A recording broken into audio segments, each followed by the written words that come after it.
Em nome do Pai, do Filho e do Espírito Santo. Amém. Podeis vos assentar. Um assunto muito importante que nos sugere os textos dessa missa do domingo é a relação que o católico deve ter com o dinheiro. Parece um assunto muito delicado e nós temos a tendência de exagerar, seja para um lado, seja para o outro. Mas qual é de fato a relação que o católico deve ter com o dinheiro? Em primeiro lugar, o que é o dinheiro? Quando a gente fala do dinheiro, a gente pensa imediatamente na moeda, naquelas cédulazinhas que nós carregamos no bolso, na carteira, aquelas moedinhas. A gente pensa o dinheiro como aquelas cédulas. E o que é, de fato, aquela moeda, aquelas notas de real que nós carregamos? Elas são, se nós olharmos bem, instrumentos usados para uma outra coisa. Para que servem? Servem como unidade de medida, porque eu tenho que dar o valor para uma coisa, então eu uso aquela moeda para dar valor. Eu olho para um bem, se eu vou, por exemplo, comprar uma mesa, aquela mesa custa R$1.000, por exemplo, se é uma madeira boa. Então, 1.000 é a unidade que eu uso para medir o valor daquele bem. A moeda também serve como reserva de valor.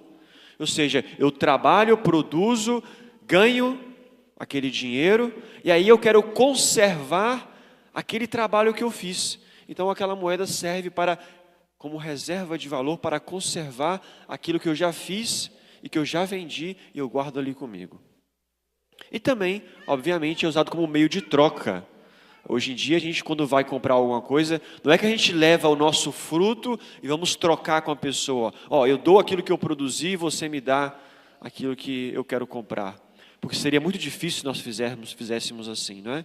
Então, a moeda serve para facilitar a nossa vida do dia a dia, o comércio, para facilitar as trocas entre nós. Então, o dinheiro, as cédulas, as moedinhas, elas não têm valor em si. Qual é o valor de um pedaço de papel? Nada. O valor de um pedaço de papel é um pedaço de papel. Porém, aquele pedaço de papel, ele representa, porque ele tem ali o carimbo do governo, é feito em papel moeda, ele representa um bem, uma coisa que tem valor e que é uma riqueza e que foi vendido, que foi, de certa forma, combinado com aquela moeda. Um exemplo disso é as coisas que nós produzimos. Eu falei da mesa, vou continuar o exemplo da mesa. O marceneiro, ele consegue uma madeira boa, ele trabalha a madeira, produz uma mesa. Ali está o seu trabalho, está o valor também da madeira. Portanto, aquela mesa possui um valor. E aí aquele marceneiro, porque ele precisa de comprar alimento, ele precisa de comprar roupa, o que ele faz? Ele vende a mesa, recebe aqueles pedacinhos de papel que a gente chama de nota, guarda aquilo e quando ele precisa de comprar as coisas necessárias para a sua vida, ele vai lá e compra. Então, o dinheiro é uma espécie de instrumento que a gente usa para facilitar a nossa vida no dia a dia. Mas, como a gente pode ver, o fundamento do dinheiro é o trabalho. Ou seja, se eu tenho moedas, se eu tenho notas que possuem um valor, isso é porque eu trabalhei, eu produzi e o fruto do meu trabalho está representado ali, naquele dinheiro. Então, o fundamento último do dinheiro é, ou pelo menos deveria ser, o trabalho do homem, aquilo que o homem produz. E aí a gente pode fazer uma segunda pergunta, mas e o trabalho? Eu falei o que é o dinheiro, mas agora eu posso falar o que é o trabalho. O dinheiro se fundamenta no trabalho. E o trabalho? Qual é o fundamento? Nós católicos sabemos que O trabalho dignifica o homem. A gente escuta isso muitas vezes, né? O trabalho faz o homem uma pessoa digna. E de fato é isso que acontece. Parem para pensar. Deus criou todas as coisas. Deus foi fazendo a criação como a gente lê no Gênesis. O que faz um trabalhador? Vamos pegar, por exemplo, o trabalho da terra. A terra, se ela fica parada ali, ela não produz nenhum bem que tenha valor, que ajude as pessoas. A terra simplesmente vai dar aquelas ervas naturais. Talvez um passarinho ali pode colocar uma semente e nascer até uma árvore de algum valor. Mas em geral a terra por si só, ela não produz um valor. Ela não alimenta os homens. Ela não traz riqueza para a comunidade.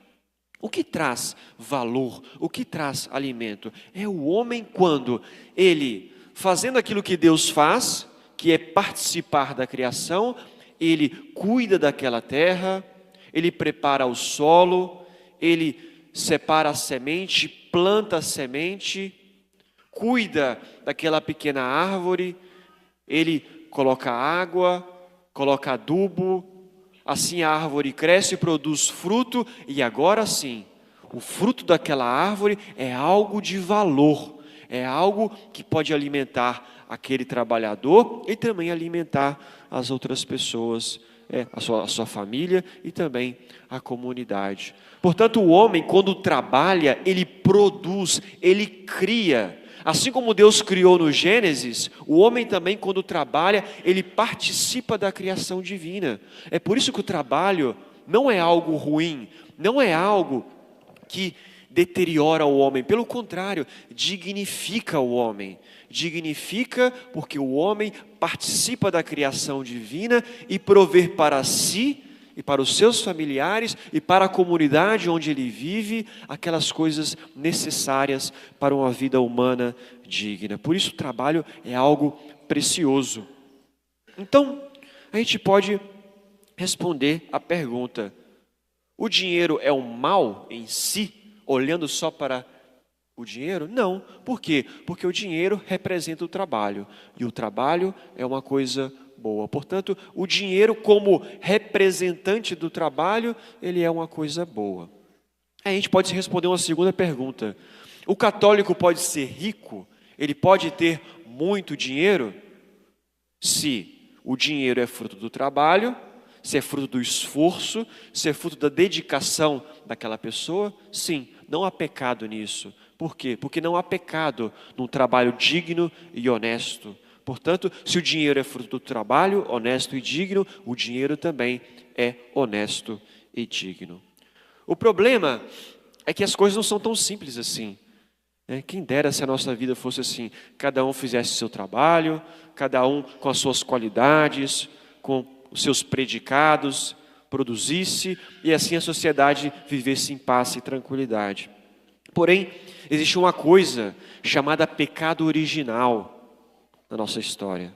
O pecado original, ele de certa forma, ele quebra essa ordem que deveria existir na nossa sociedade. E aí entra alguns vícios que corrompem o homem. O primeiro vício é a avareza. É o desejo e a ânsia desordenada de sempre querer mais. Às vezes a pessoa avarenta, ela não mede esforços para obter cada vez mais. É um ato quase que irracional. A pessoa não pensa: talvez eu já tenho aquilo que é necessário para mim. Eu tenho minha casa, eu tenho minha família, não falta alimento, não falta aquilo que é necessário para a minha vida, mas eu sempre quero ter mais. Mais e mais, e transformo a minha vida e a vida das pessoas com as quais eu vivo, às vezes em grande dificuldade. Existe um filósofo que diz que o pobre e o rico não é aquele que tem pouco ou aquele que tem muito. Ele dizia que o rico é aquele que está contente com aquilo que tem, e o pobre é aquele que não está contente com aquilo que tem. Ou seja, às vezes a pessoa tem poucos bens, ela é pobre, entre aspas, porém ela é contente com aquilo. Tem aquilo que é necessário, aquilo que eu preciso para eu viver. Então, embora eu tenha poucos bens, se aqueles poucos bens bastam para mim, na verdade eu sou rico. Por quê? Eu vivo em paz, em tranquilidade. Ao passo que pode haver pessoas que têm muitos bens, são tidas como pessoas ricas, mas na verdade são pobres. Por quê? Porque sempre querem mais. Nunca basta aquilo que têm. Avareza. Isso destrói a vida humana. E depois existem outros vícios. O vício, por exemplo, do furto. Quando essa avareza ela cresce cada vez mais, a pessoa não consegue alcançar aqueles bens com o seu próprio trabalho. O que acontece? Ela passa a tomar o trabalho do outro. Tomar o bem do outro, o bem alheio para si.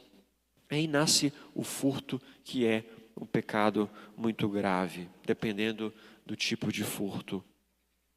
E depois nós temos o apego aos bens materiais. Como eu disse, os bens não são o fim da nossa vida. O trabalho não é para conseguir somente riqueza, porque está aqui a vida humana. Não, aquilo é um meio para que eu possa viver com dignidade. Então eu compro o meu alimento, eu compro as roupas que são necessárias, eu descanso, tiro férias, porque o descanso também é merecido. Ou seja, o trabalho, ele é algo que é um meio para que eu viva dignamente. Não é o fim. Portanto, apego aos bens é quando eu perco um bem, por exemplo, que pode acontecer. Um bem pode ser roubado de mim, uma coisa pode estragar, eu posso perder num acidente. Tantas coisas que podem fazer com que nós percamos um bem. A pessoa que é apegada, ela fica aflita com aquilo. E não para pensar que é um bem material. Que os bens materiais estão aqui hoje e amanhã não estão mais. Aquilo que é mais importante é a nossa vida. Aquilo que é mais importante é a nossa família. Aquilo que é mais importante são os nossos valores, a nossa fé. E aí nosso Senhor diz no Evangelho de hoje que, por que ficais preocupados com tantas coisas? Com aquilo que ireis comer, com aquilo que ireis beber, com as roupas? Por acaso o Pai Celeste não sabe de que haveis necessidade de tudo isso? De fato, Deus sabe das nossas necessidades. Não que Jesus está dizendo que a gente não precisa trabalhar, eu vou ficar em casa sentado, que o alimento vai cair do céu. Não, não é isso, é óbvio que não. Mas o que a gente não pode ter é essa preocupação demasiada. A pessoa que vive aflita, tensa. Por quê? Porque pensa que não vai ter o necessário, ou pensa que aquilo que tem nunca é o necessário e sempre quer mais. É óbvio, eu tenho que trabalhar, me esforçar, me dedicar, mas tenho que ter confiança na providência divina que não deixará que nada falte.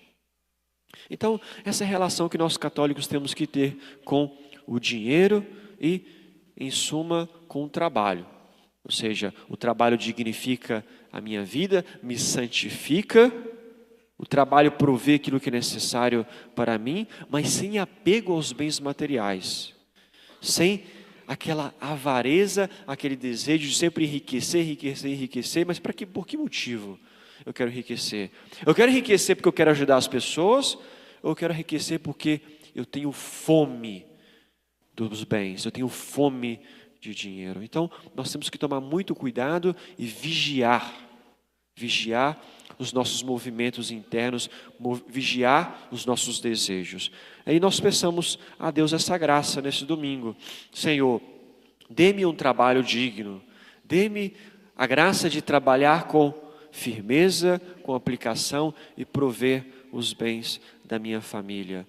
Dá-me a graça também de trabalhar por aqueles que não podem trabalhar, que estão impossibilitados por alguma doença física ou psicológica, que eu também possa produzir por aqueles. E as pessoas que não podem trabalhar, saibam que se não podem trabalhar por alguma impossibilidade, também tem que oferecer aquele desejo como um sacrifício a Deus, nosso Senhor.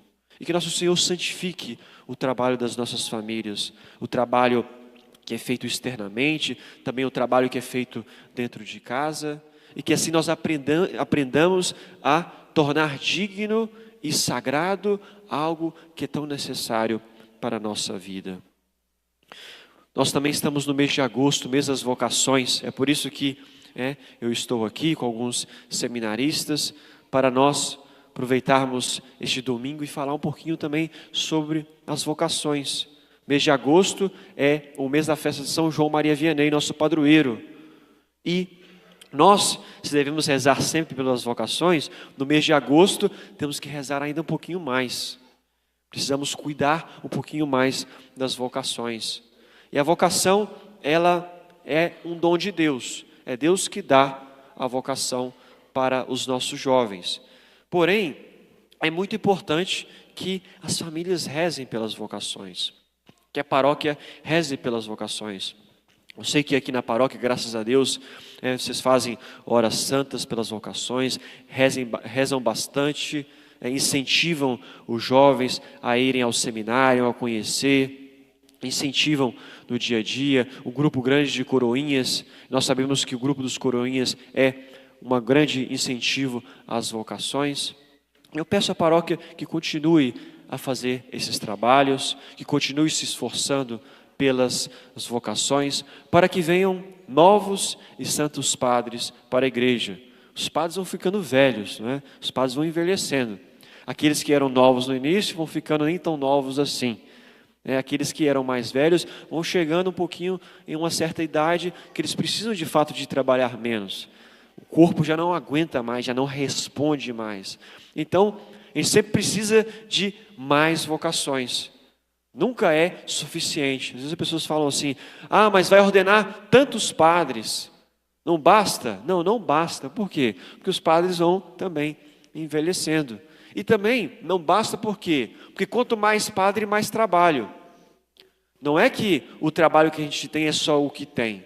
Se tiver mais padres, esses mais padres vão poder fazer mais trabalhos, santificar mais as almas e levar mais fiéis para o céu. Por isso, vamos pedir nesse mês vocacional essa graça a Nosso Senhor, que a nossa paróquia leve ao seminário muitas vocações e que essas vocações sirvam para o bem e para a salvação das almas. Em nome do Pai, e do Filho, e do Espírito Santo. Amém. Vamos fazer a nossa profissão de fé cantando Credos Pai. Creio em Deus Pai Todo-Poderoso, Criador do céu e da terra,